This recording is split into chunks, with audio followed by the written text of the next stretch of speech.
তাহলে দোয়া রয়েছে আমাদের উপরে এক নম্বরে বাবা আদমের দোয়া, দোয়া রয়েছে আমার আব্বা হযরত ইব্রাহিমের দোয়া। আমার নবী কয় এই সমস্ত দোয়ার ফয়সালাকারী হইলাম আমি রাসূলুল্লাহ। খুশি না বেজার? জোরে বলেন খুশি না বেজার? আল্লাহ আমাদের কবুল করুক বলি আমিন।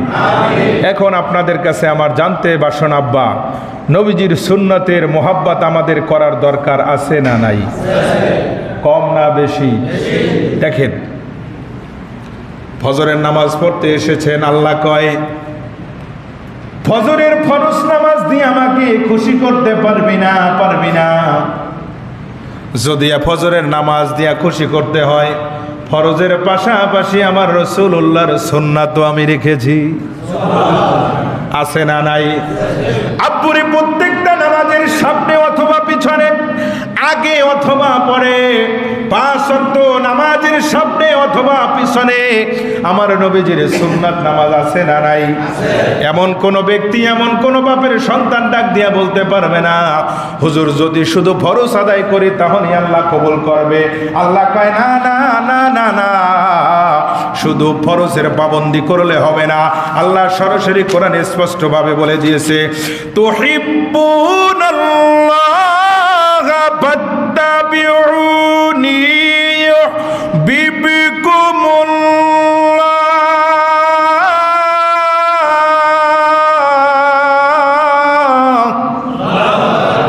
ফাত্তাবিউনি ইউহিব্বুকুমুল্লাহ। আমার রাসূলের সুন্নাতকে ইত্তেবা করতে হবে, ইহতিমা করতে হবে, মোহাব্বত করতে হবে। তাহলে আমার আল্লাহ সুবহানাহু ওয়া তাআলা কয় ওয়াগফির লাকুম যুনুবাকুম। যুনুব মানে অন্ধকার, যুনুব মানে পাপ, যুনুব মানে আব্বা গুনাহ। আমার আল্লাহ কয় তাহলে তোমাদেরকে এই যুনুব থেকে আমি আল্লাহ মাফ করে দেব। সুবহানাল্লাহ। আর একটু আওয়াজ দিয়ে বলেন ও বন্ধুরে, আপনি এবার চলে যান জোহরের নামাজের উত্তর দিকে। ওই জোহরের নামাজের আগে পরে সুন্নাত আছে না নাই? এবার চলে যান আসরের নামাজের দিকে, আসরের আগে সুন্নাত আছে না নাই? ও পুরে মাগরিবের দিকে চলে যান, মাগরিবের নামাজের পরে সুন্নাত আছে না নাই? আওয়াজ দিয়ে কয় না? মাগরিবের পরে সুন্নাত আছে, এশারের আগে পরে সুন্নাত আছে। আমার আল্লাহ কয় জুমার নামাজ পড়তে যাবি, জুমার নামাজের আগে পরেও আমার রাসূলুল্লাহর সুন্নাতকে আমি রাখছি। এরপরে যদি বলেন হুজুর নামাজ পাইলাম, নামাজের মধ্যে সুন্নাত আছে মানে কোরআনের মধ্যে কোন জায়গায় সুন্নাত আছে? আমার আল্লাহ কয় প্রত্যেকটা সূরার head of the condition, head of the line, যে এখানে সূরার প্রথমে একটা লাইন থাকে, ওই লাইনটার নাম কি? যেটা দিয়ে সূরা শুরু করতে হয় বিসমিল্লাহ। প্রথম কি? বিসমিল্লাহ। এই বিসমিল্লাহ দিয়ে প্রত্যেকটা সূরা শুরু করতে হয়। আমার আল্লাহ সুবহানাহু ওয়া তাআলা কয় কোরআন যেহেতু আমার ভাষা, ওই কোরআনের মধ্যে আমি সর্বপ্রথম বিসমিল্লাহ দিয়ে শুরু করবা। ওই বিসমিল্লাহর মধ্যে আমার রাসূলুল্লাহর সুন্নাত রেখেছি। তাহলে নামাজে যাইবা রাসূলুল্লাহর সুন্নাত, কোরআন পড়বা রাসূলুল্লাহর সুন্নাত। এ বন্ধু ওযু করতে যাইবি, পাক পবিত্র হবি, ওই মধ্যে রাসূলুল্লাহর সুন্নাত আছে। আমার আল্লাহ কয় পবিত্র হইতে গেলে আমি আল্লাহ যে কয়টা জিনিস ফরজ রেখেছি তার চাইতে বেশি রেখে দিয়েছি আমার রাসূলুল্লাহর সুন্নাত। সুবহানাল্লাহ। শুধুমাত্র রিসার্চের অভাব আমাদের।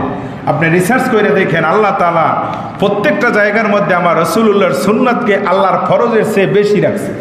সুবহানাল্লাহ। নামাজ, রোজা, হজ, যাকাত, তেলাওয়াতে কোরআন, তাসবিহ, তাহলিল, জিকিরে, ফিকিরে, মুরাকাবা, মুশাহাদা, আজানে, ইকামতে, মসজিদে, মাদ্রাসা, খানকা, মিলাদ, মাহফিল, প্রত্যেকটা সেক্টরে আমার রাসূলুল্লাহর সম্মান, আমার রাসূলুল্লাহর তাজিম আমার আল্লাহ সুবহানাহু ওয়া তাআলা সর্বোপরি আল্লাহর পরে এক নম্বরে রাখছে। সুবহানাল্লাহ। খুশি না বাজার?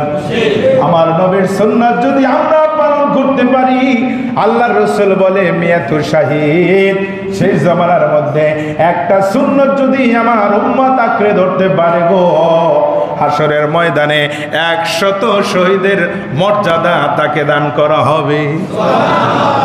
তাহলে সুন্নাত আমল আমাদের করার দরকার আছে। আল্লাহ কবুল করুক আব্বা, সকলে বলি আমিন। এই যে নামাজ পড়তে আপনারা এসেছেন, অনেকে টুপি মাথায় দিয়ে আসেন নাই, তারা মনে করে যে টুপি আর কি আরে দরকার, নামাজ পড়লেই তো সারে। আপনি যদি এমন একটা হাদিস আমাকে দেখাইতে পারেন যে সুন্নাতকে ইশকারা করে আপনি নামাজে আসবেন, সুন্নাত মানেন না সেটা এক কথা, কিন্তু ইশকারা যদি করে সঙ্গে সঙ্গে তার ইমান তালাক, ইমান বরবাদ, চলবে না, এটা বাদ। সুন্নতকে ইনকার করা, কথা বলেন, সুন্নতকে ইনকার করা যাবে না। সুন্নত খুব সেন্সিটিভ, সুন্নত বড় পাওয়ারফুল ইবাদত। এটা শুধু সুন্নতই নয়, আমার আল্লাহ কয় দুরূদ শরীফ এটা নবীজির সুন্নত নয়, এটা আমি আল্লাহর ইবাদত। নবীজির সুন্নত নয়, নবীজির ইবাদত। আমি আল্লাহর যেমনিভাবে ইক্তেদাম আমি আল্লাহ তাআলার করতেছি, ঠিক তেমনিভাবে আমার রাসূলুল্লাহর ইক্তেবা সবগুলো করা আমি আল্লাহর ইবাদত। তাহলে এটার মধ্যে কোনো ডিভাইডেড করার সুযোগ নাই। আল্লাহ কবুল করুক বলি।